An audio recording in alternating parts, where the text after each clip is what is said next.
जिस चीज का सबको इंतजार था, जिस पे सबकी नजरें टिकी हुई थी, ईरान और यूएस के बीच में किसी नेगोशिएशन की बातचीत की जो इस्लामाबाद में होने वाली थी, उसको अब ईरान ने सिरे से खारिज कर दिया है।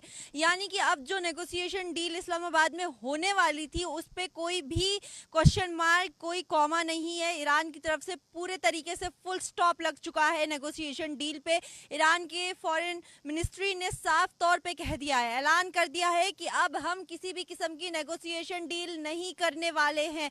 यानी कल 22 अप्रैल को जो सीज फायर 21 दिन की थी वो खत्म होने वाली है। वहीं पे कल के ही रोज इस्लामाबाद में दूसरे राउंड की बातचीत रखी गई थी कि यहाँ पे अब अमेरिका के द्वारा और ईरान के द्वारा बातचीत होगी, उनके डेलीगेट्स आएंगे और उस पर सीज फायर के ऊपर कोई बातचीत होगी, कोई एग्रीमेंट किया जाएगा। लेकिन अब ईरान ने उसको साफ तौर पे मना कर दिया है, बिल्कुल साफ तौर पे मना कर दिया है कि अब हम किसी भी किस्म से नेगोशिएशन डील में पार्टिसिपेट नहीं करने वाले हैं। अगर अमेरिका को अपने डेलीगेट्स भेजने हैं तो वो ज़रूर भेजे, वो हमारी सरदर्दी नहीं है। हमें अमेरिका के साथ किसी भी किस्म की कोई नेगोशिएशन नहीं करनी है। हम डोनाल्ड ट्रंप के ऊपर भरोसा नहीं करते हैं, ना ही उनकी किसी बातों पे भरोसा करते हैं।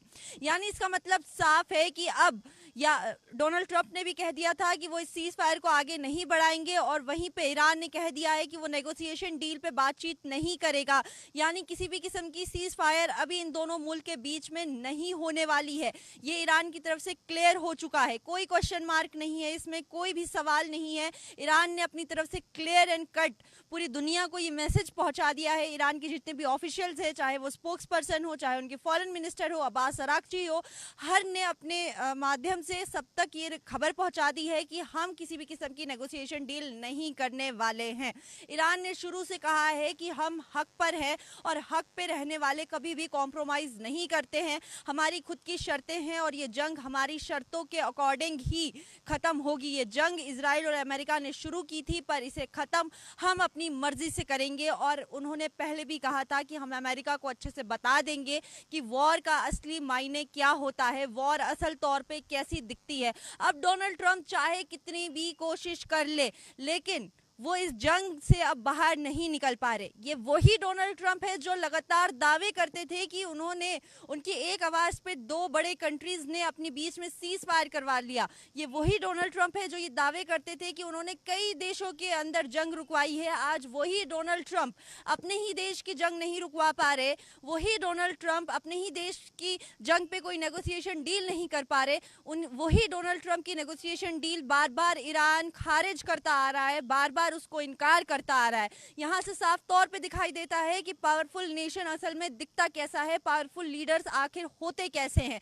ये डोनाल्ड ट्रंप जिसने पूरी दुनिया को अपने झूठे बहकावे में फंसा के रखा था, उलझा के रखा था, हम सुपर पावर है, हमारे अंदर सारी ताकत है, हम अपने कहने पे देशों को चला सकते हैं, आज उनके कहने पे क्या उनकी धमकियों से भी कोई डर नहीं रहा है। खासकर ईरान की बात करें तो ईरान बिल्कुल भी डोनाल्ड ट्रंप की दी हुई धमकियों से नहीं डरता है।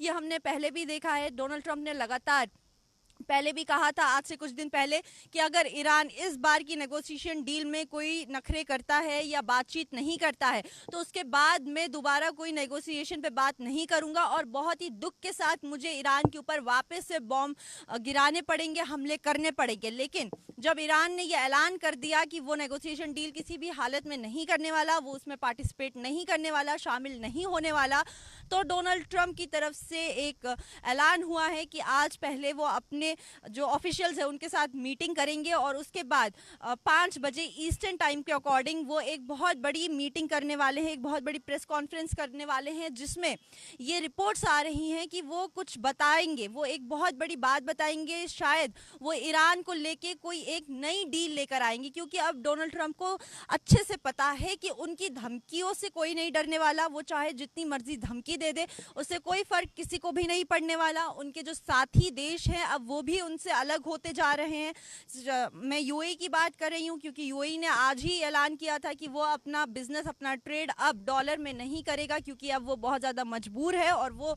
मजबूरी के कारण उसको चाइनीज़ करेंसी युआन पे शिफ्ट होना पड़ेगा।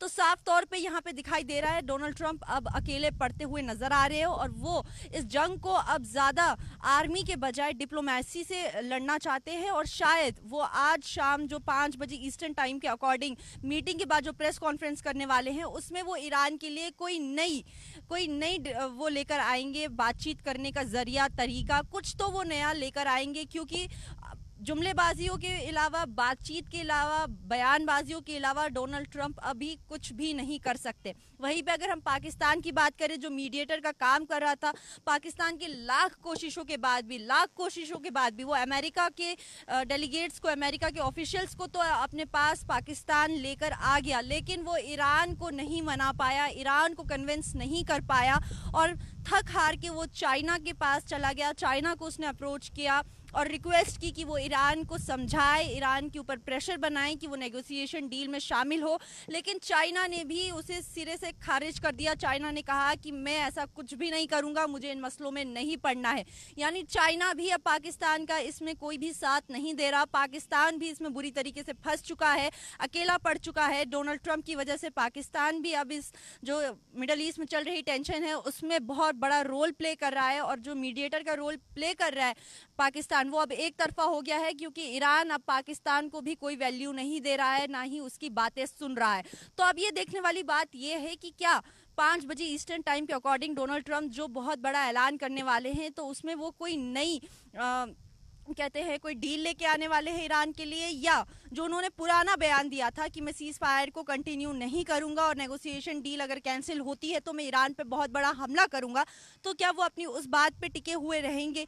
क्या सच में कल के बाद ईरान के ऊपर अमेरिका के द्वारा कोई बहुत बड़ा हमला किया जा सकता है? क्या ईरान, इजराइल और अमेरिका का जो युद्ध 21 दिन की सीज फायर के बीच में रुका हुआ था वो फिर से कंटिन्यू होगा? क्या उसके अंजाम होंगे, क्या उसके परिणाम होंगे, कैसे सूरत हाल होंगी, इस पे हम सबकी नजरें बनी हुई हैं।